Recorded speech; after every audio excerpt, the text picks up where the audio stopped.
নমস্কাৰ মৰমৰ ছাত্ৰ ছাত্ৰীসকল, তোমালোকক সকলোকে মোৰ ইউটিউব চেনেললৈ স্বাগতম জনাইছোঁ। আজি মই তোমালোকক পাঠ নম্বৰ 9 অসম এই পাঠৰ যি পাঠভিত্তিক ক্ৰিয়াৰ প্ৰশ্ন আছে সেই প্ৰশ্ন উত্তৰখিনি তোমালোকক দিবলৈ গৈ আছোঁ। ছাত্ৰ ছাত্ৰীসকল 2 নম্বৰ প্ৰশ্ন আছে, চোৱা। 2ৰ ক কৈছে, লেখকে কোনখন ঠাইক স্বৰ্গতো অধিক জনমভূমি বুলি কৈছে? উত্তৰ, লেখকে অসমক স্বৰ্গতো অধিক জনমভূমি বুলি কৈছে। খ নম্বৰ, প্ৰাচীন কালত আমাৰ ৰাজ্যৰ কোন চোৱাক সৌমাৰ পীঠ বোলা হৈছিল?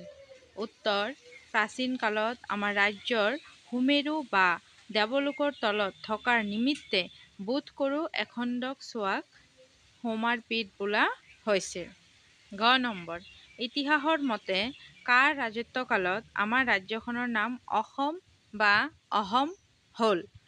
উত্তৰ, ইতিহাসৰ মতে আহোম সকলৰ ৰাজত্বকালত আমাৰ ৰাজ্যখনৰ নাম অসম বা অহম হ'ল।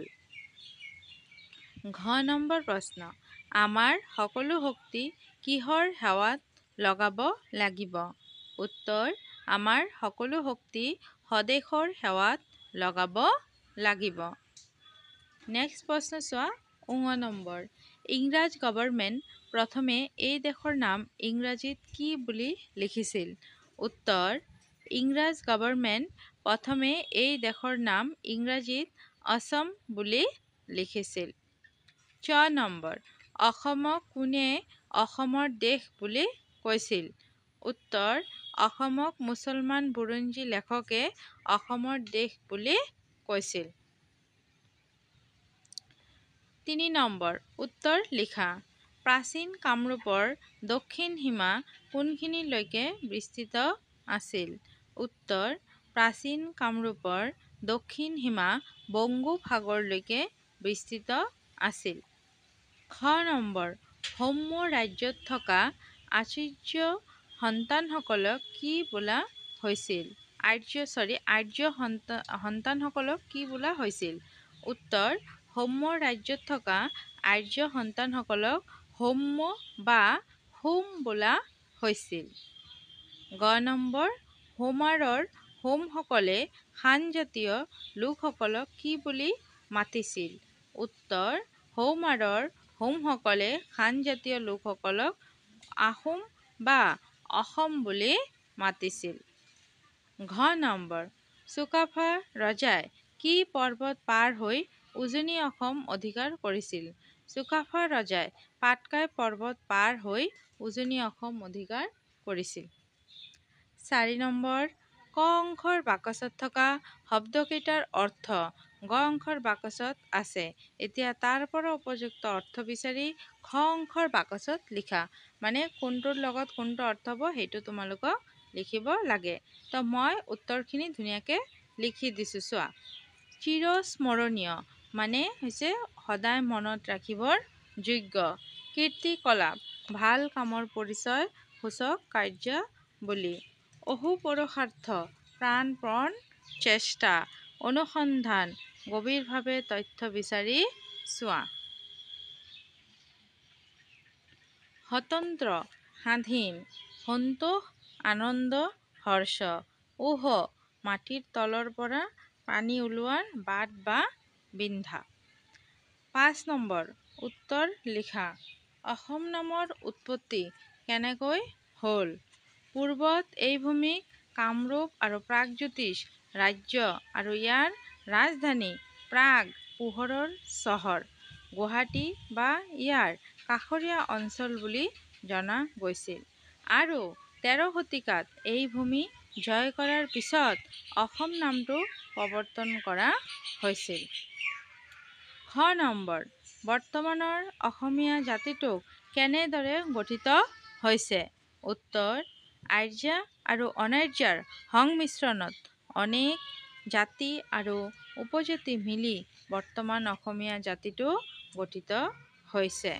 এইখিনি খুব ধুনীয়াকৈ কিন্তু তোমালোকে লিখি ল'বা।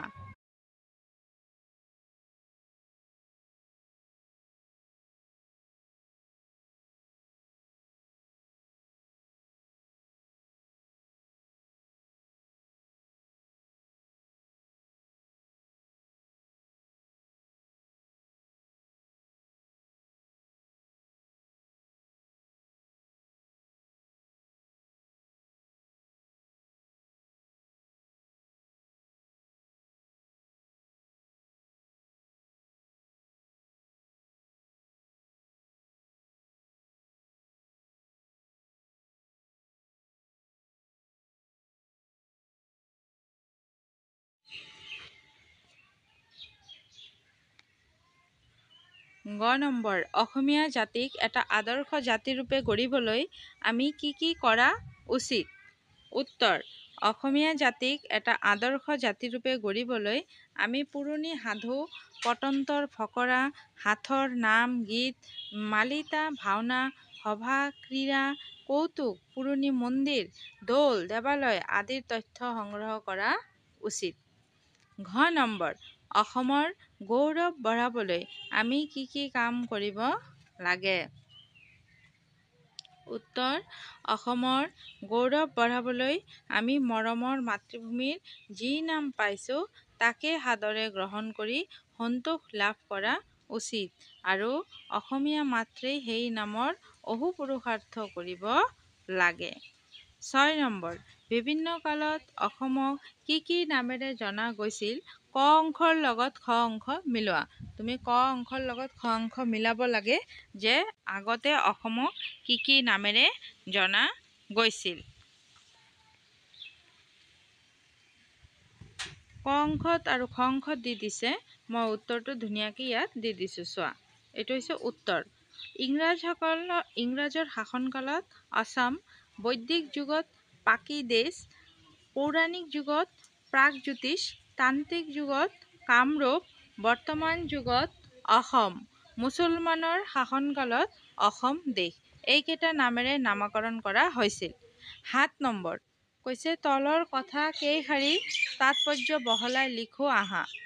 আগেয়ে নিজৰ ক্ষুদ্ৰ নিজৰাক বৰনৈৰ নিচিনা বেগৱতী কৰিব পাৰিলে নিজৰাই নিজে গৈ সাগৰৰ লগত মিলিব পাৰিবা। ছাত্ৰ ছাত্ৰীসকল, এই কথাখিনি তোমালোকে ধুনীয়াকৈ তাৎপৰ্য বহলাই লিখিব লাগে। এইটো চোৱা, উত্তৰ এনেকৈ লিখিবা যে এই বাক্যটোৰ অৰ্থ হৈছে, যদি আপুনি আপোনাৰ নিজৰ খোজবোৰ লেহেম নকৰাকৈ আগবাঢ়িব পাৰে তেন্তে আপুনি নিজে সাগৰৰ সৈতে একত্ৰিত হ'ব পাৰে। এইটোৱে ধাৰণাটো প্ৰকাশ কৰে যে ধাৰাবাহিক প্ৰচেষ্টাই মহান সাফল্য লৈ যাব পাৰে। খ নম্বৰ, সৰুটি হৈ হে সংসাৰত সৰকিব পাৰি, ভেম আৰু আলহেৰে উদ্গতি কৰিব নোৱাৰি।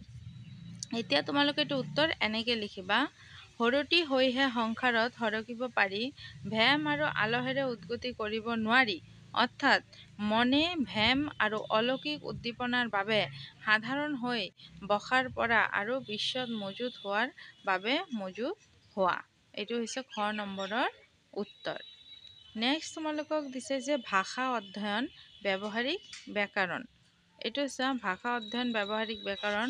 অসম পাট্টিৰ পৰা তলৰ শব্দবোৰৰ বিপৰীত অৰ্থ বুজোৱাৰ শব্দবোৰ বাছি উলিয়াই লিখা। পৰাধীন, অসন্তোষ, বিদেশ, অনুচিত, নিৰানন্দ, বৰ্জন। এইকেইটাৰ বিপৰীত অৰ্থ। পৰাধীন কি হ'ব? স্বাধীন। অসন্তোষ সন্তোষ। বিদেশ স্বদেশ। অনুচিত উচিত। নিৰানন্দ আনন্দ। বৰ্জন গ্ৰহণ। নেক্সট 9 নম্বৰ আছে সন্ধি গঠন কৰা আৰু ভাঙা। যথা যোগ অৰ্থ কি হ'ব? যথাৰ্থ। দেৱালয় কি হ'ব? দেৱ যোগ আলয়। বিদ্যা যোগ আলয় কি হ'ব? বিদ্যালয়। নৰেন্দ্ৰ, নৰ যোগ ইন্দ্ৰ। উদ্গতি, উৎ যোগ গতি, উদ্গতি। উন্নতি, উৎ যোগ নতি, উন্নতি। এইখিনি আছিল তোমালোকৰ সন্ধি বিচ্ছেদ। এইখিনি খুব ধুনীয়াকৈ এনেকৈ সন্ধি বিচ্ছেদ কৰিবা তোমালোকে, ঠিক আছে। নেক্সট আছে চোৱা যে উৎ যোগ যাপন, উদযাপন। উৎ যোগ ভৱ, উদ্ভৱ।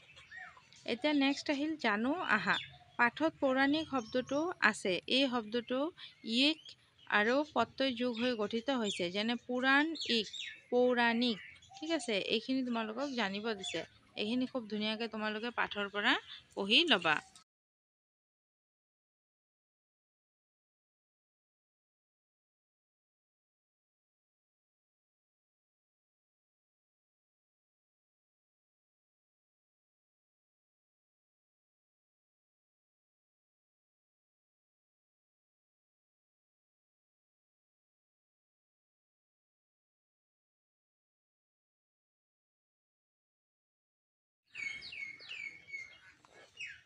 এতিয়া নেক্সট আহিলে 10 নম্বৰ।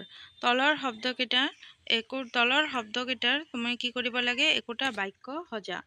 তো অসম আমাৰ ৰাজ্যখনৰ নাম অসম। জনমভূমি অসম আমাৰ জনমভূমি। জনাজাত আহোমসকলৰ দিনতে আমাৰ ৰাজ্যখনৰ নাম অসম বুলি জনাজাত হ'ল।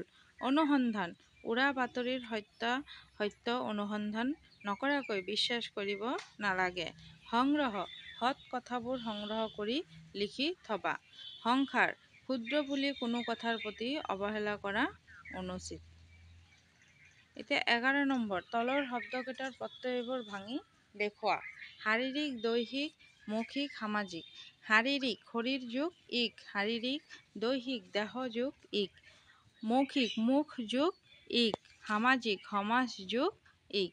এইকেইটা হৈছে প্ৰত্যয় ভাঙি তোমালোকক শব্দকেইটা প্ৰত্যয়বোৰ ভাঙি দেখুৱাব দিছে, মানে কোন শব্দটোৰ লগত কোন প্ৰত্যয়টো যোগ হৈছে। ঠিক আছে ছাত্ৰ ছাত্ৰীসকল, এইখিনি আছিল আজিৰ তোমালোকৰ কাৰণে এইখিনি নোট দিয়া হৈছে। এই নোটখিনি খুব ধুনীয়াকৈ তোমালোকৰ বহীত লিখি ল'বা।